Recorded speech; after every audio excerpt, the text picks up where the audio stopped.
मुझे कांग्रेस के एक 52 साल पुराने सदस्य के रूप में, इतना घबरा मत जाना, बहुत छोटी उम्र में आया था, मेरे अंदर आज भी वो ऊर्जा है, आज भी वो क्षमता है, क्योंकि जो छात्र आंदोलन और युवक आंदोलन से निकले हैं, और ये कृपा है, मैं अपना सौभाग्य मानता हूँ, प्रभु कृपा भी, कि हम तंदुरुस्त भी हैं, आवाज़ भी बुलंद है, सक्षम भी हैं, और हमारे साथी भी। ये चुनाव मेरा दल लड़ रहा है, ये चुनाव भारतीय राष्ट्रीय कांग्रेस लड़ रही है। और कहा जाए कि कौन, ये मजबूत बैठे हैं। इस ज़िले के अंदर हमारी बड़ी जीत हुई थी, चंबा में भी हमारे अच्छे प्रदर्शन रहा, परफॉर्मेंस रही। हम पूरे विश्वास के साथ कि हमारे काम को देखते हुए, योगदान को देखते हुए, नीतियों को देखते हुए, संस्थाओं के निर्माण को देखते हुए, और 52 साल के जीवन में ये मैं कहना चाहूँगा एक शब्द, आप सब लोग वाकिफ़ हैं और हमारे मुखालिफ भी वाकिफ़ हैं कि एक छाया मेरे सार्वजनिक जीवन पे और एक प्रश्न चिन्ह नहीं रहा। I have an unblemished record in public life of over 5 decades, and I have come here to serve Kangra and Chamba. धन्यवाद। एक एक बताएं परिचय देके। आप जरा कांगड़ा संसदीय क्षेत्र से आप कांग्रेस के प्रत्याशी हैं, जाहिर सी बात है अब कैंपेनिंग शुरू होगी, तो किन मुद्दों को लेकर क्या यहाँ के जो स्थानीय मुद्दे हैं उनको लेकर आप जनता के बीच में जाएंगे, राष्ट्रीय मुद्दे जाएंगे, या फिर अपने जो बाजी में काम किए हैं उनको जनता तक पहुँचाएंगे, कैसे पहुँचाएंगे? देखिए, पार्टी में जो काम किए हैं भैया, कांग्रेस सरकार में थी, वो देश के काम थे। तो कांग्रेस ने अपने लिए ये संस्थाएं नहीं बनाई थी, कांग्रेस ने अपने लिए थोड़े परमाणु शक्ति बनाई थी, अपने लिए थोड़े हमने स्पेस साइंस को आगे बढ़ाया था। और जो हमारे आज सैटेलाइट्स होते हैं, देश के काम होते हैं। जो मैंने संस्थाएं गिनाई वो देश की थी।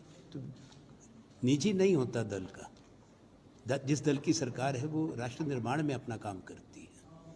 वर्तमान मुद्दों पर चर्चा होगी। हिमाचल और चंबा कांगड़ा भारत का हिस्सा है, सीमावर्ती राज्य है। जो राष्ट्रीय विषय हैं वो विषय हिमाचल को भी छूते हैं। मैंने कुछ बेरोजगारी का जिक्र किया, अग्निवीर का जिक्र किया, तो राष्ट्रीय नीति बनी है, पर हिमाचल उससे प्रभावित है ना। और एक ऐसे रूप में नहीं कि हम पे कोई अच्छा प्रभाव पड़ा हो, बुरा प्रभाव है, वो विषय तो उठेंगे। जो राष्ट्रीय विषय है वो सब, कश्मीर से कन्याकुमारी तक, वो पोरबंदर से गुवाहाटी तक, वो वही है। आज आप आम आदमी से बात करें, नौजवान से बात करें, गृहिणियों से बात करें, देश के किसान की क्या हालत हुई है, जो अन्नदाता है, ये विषय तो हम उठाएंगे, हमारे मैनिफेस्टो में है। और हिमाचल की जो बात है, इस चुनाव क्षेत्र की जो बातें हैं, यहाँ कांगड़ा ज़िले की, चंबा की, वो स्पेसिफिक है। कुछ एक प्राथमिकताएं, जैसे मैंने कहा, देश के हर राज्य की एक तो राष्ट्रीय प्राथमिकताएं होती हैं, उससे राज्य जुड़े होते हैं। दूसरा, राज्यों की कुछ अपनी पहचान और प्राथमिकताएं होती हैं। हमारे देश में विविधता है। हमारा संविधान कितनी भाषाओं को रिकॉग्नाइज करता है। हम बहुधर्मी, बहुभाषी राष्ट्र हैं, जिसमें हर छोटे या बड़े राज्य की एक अपनी विशेष पहचान है। और बहुत बड़े राज्य तो इतने हैं कि उनके एक एक हिस्से की, पूर्व की, मध्य की या दक्षिण की या पहचान अलग है। इस तरह यूपी है। जी बताएं। 2012 में आपका एक प्रतिनिधिमंडल व्यापार को लेकर के पाकिस्तान गया था, तकरीबन संख्या 120 की थी कि पाकिस्तान के साथ हमारा एक अच्छा व्यवसाय चले। मौजूदा स्थिति क्या है? क्योंकि अब जब भी चुनाव का वक्त आता है, हम भारत पाकिस्तान की बात कर लेते हैं। एक कहीं ना कहीं सवाल क्या है? हाँ, वो 2024 है ना। भारतीय जनता पार्टी को बताना चाहिए कि जो सारे समझौते होके आपने प्रश्न किया, मैं स्थिति तो कुछ आगे बढ़ी नहीं, आपको भी मालूम है शायद उतना ही जितना मुझे मालूम है। और मैं 2014 के बाद का तो हिसाब नहीं दे सकता, ये हिसाब आज के विदेश मंत्री और माननीय प्रधानमंत्री को देना होगा। देखिए, विपक्ष सरकार की नीति नहीं बनाता, पहली बात। दूसरी बात, बातचीत नहीं है। दूसरी बात, तीसरी बात, हम वो बातें वहीं की वहीं हैं। और जो सार्क है, दक्षिण एशिया का जो गठबंधन है, वो भारत के लिए महत्व रखता है। केवल पाकिस्तान नहीं, नेपाल, भूटान, बांग्लादेश, श्रीलंका और मालदीव्स, आज वो मृतप्राय है, मृतप्राय। पाकिस्तान से तो संबंध खराब है, मालदीव्स तो बहुत छोटा देश है, वहाँ की उसकी हमने बहुत मदद करी है। आज मालदीव्स भी हमारे साथ नहीं रहा, वो भी चीन के साथ चला गया। तो ये बातें गंभीर है। बस आपके प्रश्न का उत्तर हो गया। ये सरकार उसमें विश्वास नहीं करती। भारत की जो एक भूमिका एक बड़े राष्ट्र की, साउथ एशिया की होनी चाहिए, वो हम नहीं कर पाए। धन्यवाद जी। पहले बताएं, आपका पहले ले लूं, फिर आप जरा थोड़ा देखिए इसको। 5 दशक आपकी बेबाक और बेदाग छवि रही है। हम जानना चाहते हैं जातीय जनगणना में और कांग्रेसीकरण के बारे में आपके क्या विचार है? देखिए, हमारे दल की एक विशेषता है, मैं समझ रहा हूं आपने सवाल क्या किया है।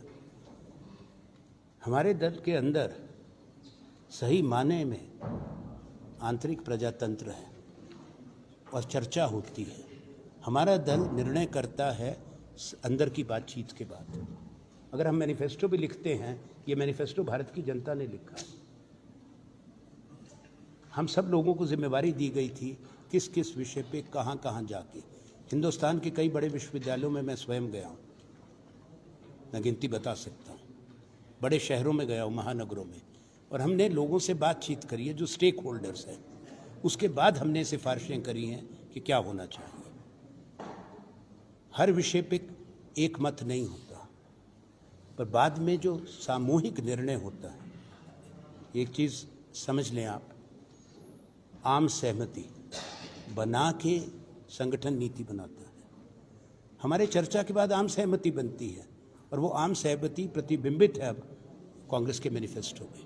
और मैं कांग्रेस वर्किंग कमेटी का सदस्य हूँ, तो जो कांग्रेस ने मैनिफेस्टो में दिया और वर्किंग कमेटी ने मोहर लगाई, तो अब सबकी एक ही राय। बात करते भाई, पहचान करो, आप थोड़ा देखिए भैया। जी बोलिए सो जी। मेरे को थोड़ा पानी दे दो, पानी दे दो। अपना परिचय देंगे भैया? अच्छा, इसमें वर्तमान में जो हालात चल रहे हैं जी, इस पर आपकी क्या है? मैंने वही तो राय दी, गंभीर है। देश के अंदर एक चुनौती है, बड़ी बड़ी संस्थाओं पे उनका अंग्रेजी का शब्द है सबवर्शन। हिंदी में कहेंगे कि उनकी जो स्वतंत्रता है उसको ख़त्म किया जा रहा है घुसपैठ के माध्यम से। उनकी निष्पक्षता ख़त्म हो रही है। अभी कुछ संस्थाएं बची हैं, और वही मैंने कहा था कि जो एक सर्कुलर आ गया था चुनाव से पहले, जिस पे आप सबकी कलम और ज़बान बंद करने की कम से कम सुप्रीम कोर्ट ने उस पर रोक लगा दी। तो बात पर ये चिंताएं हैं। उसके अलावा मैंने सारी स्थिति आपको बताई है, वो किसान से लेकर जवान तक बता दिया, वही चिंताएं। हाँ। भैया आप ज़रा उधर देखिए, कोऑर्डिनेट करिए क्वेश्चंस को। नाम पूछ लें, नहीं ये बताएंगे ना अपना, बस परिचय देते जाओ। मेरे को भी तो पता, वाकफियत हो ना। अब मैं यहाँ आया हूँ तो कई लोगों से तो पहली बार मिल रहा हूँ। हाँ, कई जो पुराने थे वो रिटायर हो गए पत्रकार। क्या करूँ? मेरा ये है, बेरोजगारी राजनीतिज्ञों का रोजगार है, ये मैं नहीं कह रहा।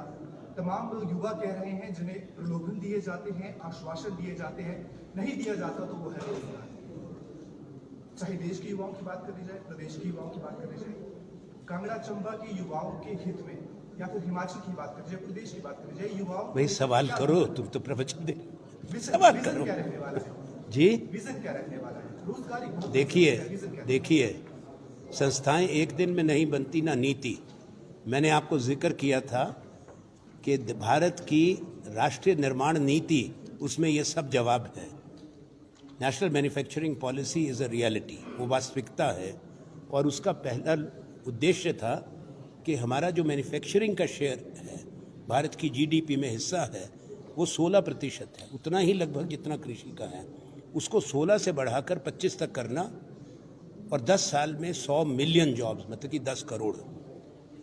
और उसका एक मार्ग जो चुना था, नेशनल इन्वेस्टमेंट मैन्युफैक्चरिंग जोन्स, वो 16 नोटिफाई हो चुके थे मेरे कार्यकाल में, वो काम कर रहे हैं। सबसे बड़ा वो धुलेरा में है, गुजरात में। धुलेरा पहला निम्स नोटिफाई हुआ था हमारी सरकार के द्वारा। जो ये सोचा जाए कि गुजरात में बना और वर्तमान माननीय प्रधानमंत्री जी का है, नहीं, उन्होंने भी काम किया होगा। दूसरा मानेसर बावल में है, 427 किलोमीटर का स्क्वायर किलोमीटर। तीसरा जो है साइज में, वो मध्य प्रदेश में है, पीथमपुर धार माव, वो लगभग 325 स्क्वायर किलोमीटर के आस 340। उसके बाद चौथा आता है पाली मारवाड़, मैं आपको सारी सूची दिलवा दूंगा। सबसे छोटा नागपुर के नज़दीक है, वहाँ 3 दिए गए हैं महाराष्ट्र में। अनडिवाइडेड आंध्रा में 4 थे, उसके बाद उसको एक और बढ़ाया गया। वो है नागपुर के नज़दीक कुही उमरेद तालुका में। 1 मिनट, सवाल पूछा है, जवाब दे दूं, और मैं कभी भी दूसरा सवाल नहीं लेता, बाद में अलग से बात कर लेंगे, अभी नहीं, मैं हमेशा नियम के अनुसार मैं पाइए अपने बच्चों के लिए कम फीस में ज्यादा सुविधाएं। पैराडाइज पब्लिक स्कूल, गुटकर मंडी, हिमाचल प्रदेश।